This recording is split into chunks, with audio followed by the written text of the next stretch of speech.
Hi, this is Rachelle with Journal Life's Journey, and this is a project that I started over on my other channel at Scrapcraftastic, where I cut down a regular size composition notebook to a coffin shape, and my original idea was to use it as a journal. Things escalated a bit. I wanted to customize it a little bit more, but because it's a composition notebook, there's only so much that I could do to customize it and make it really what I wanted it to be. So this project kind of grew, and I decided to make a cover that the coffin would live in or rest in.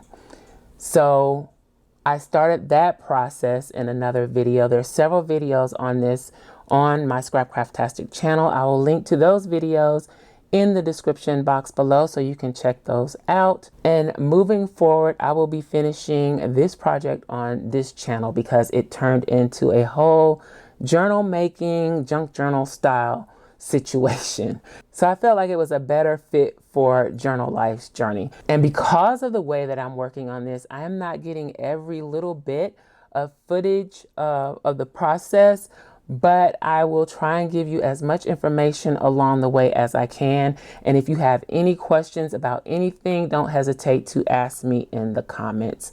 I'm happy to answer. So on to the process of making this journal. So this is the beginnings of the spine of the journal. That's what I'm going to be working on in this video. It is a piece of lightweight chipboard. It was some scrap packaging that I had from something else. And I covered it with 2 layers of felt.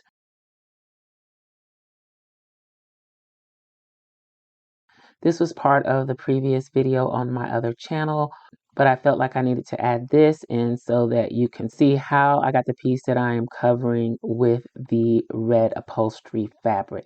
Now I did dye this fabric red. It was initially like a sage green with some natural colors.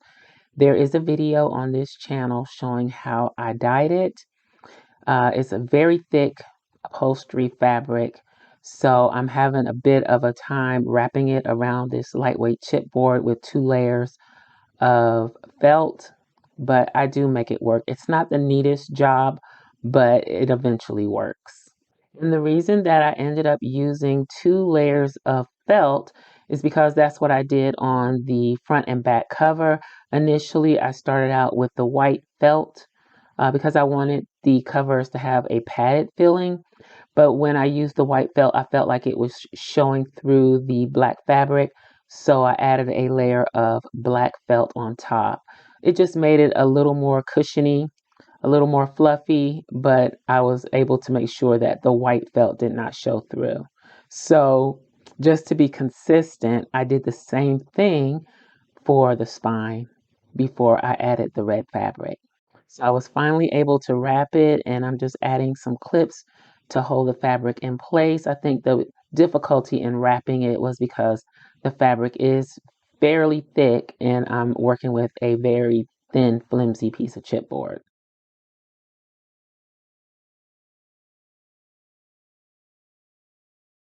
So now that it's all dry, I'm going to add that to my spine insert piece. And if you follow me, you know I'm not a fan of the Fabri-Tac, but I am trying to embrace it a little bit more. And I feel like I complained about Fabri-Tac during the whole first part of this project, but I keep using it. I don't understand myself sometimes.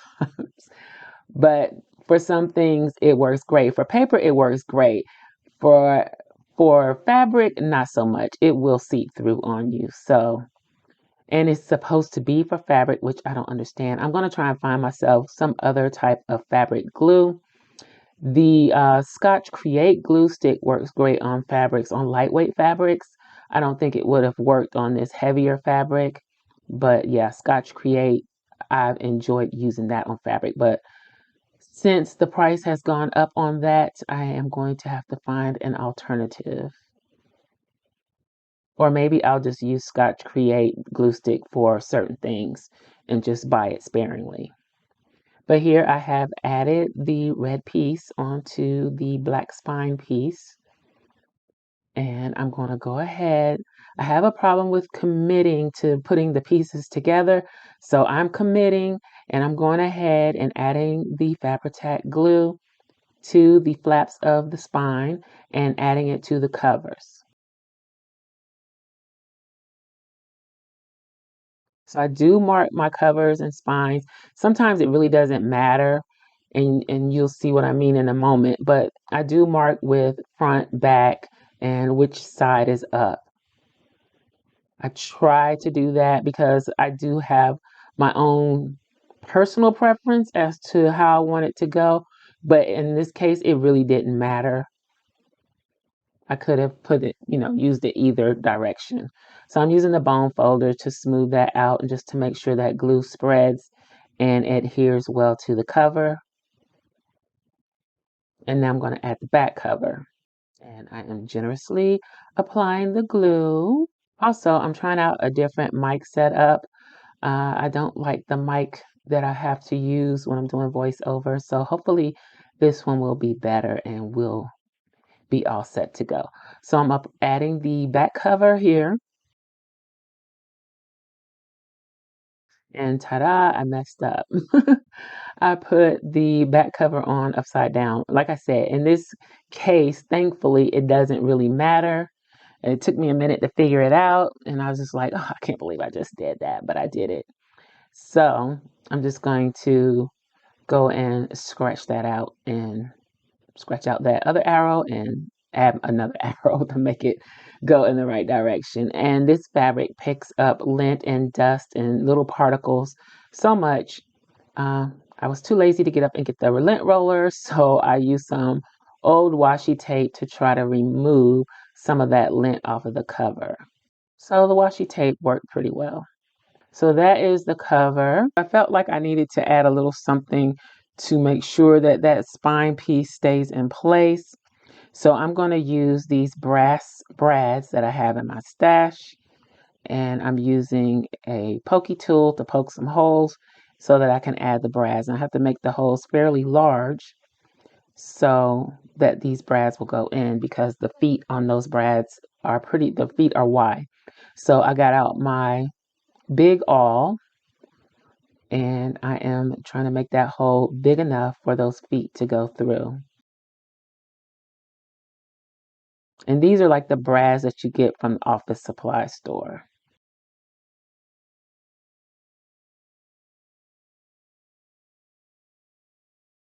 And I'm going to repeat that same process on all four corners of the spine. That way I know that spine is attached and it's not going anywhere. Plus it adds a nice decorative element to the cover.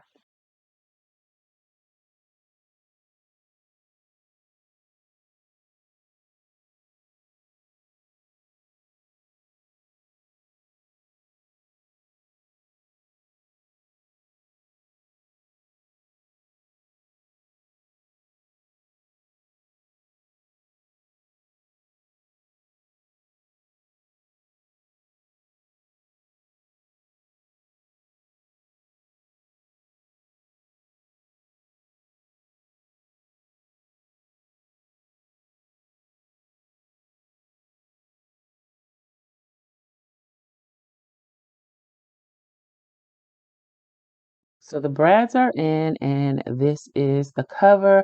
Of course, I will be decorating the front and possibly adding something to the back as well. But this is the base. Don't forget to go over and check out the other videos that led up to this one. I hope you enjoyed this video. If you did, please give me a thumbs up and I'll holler at y'all next time. Bye.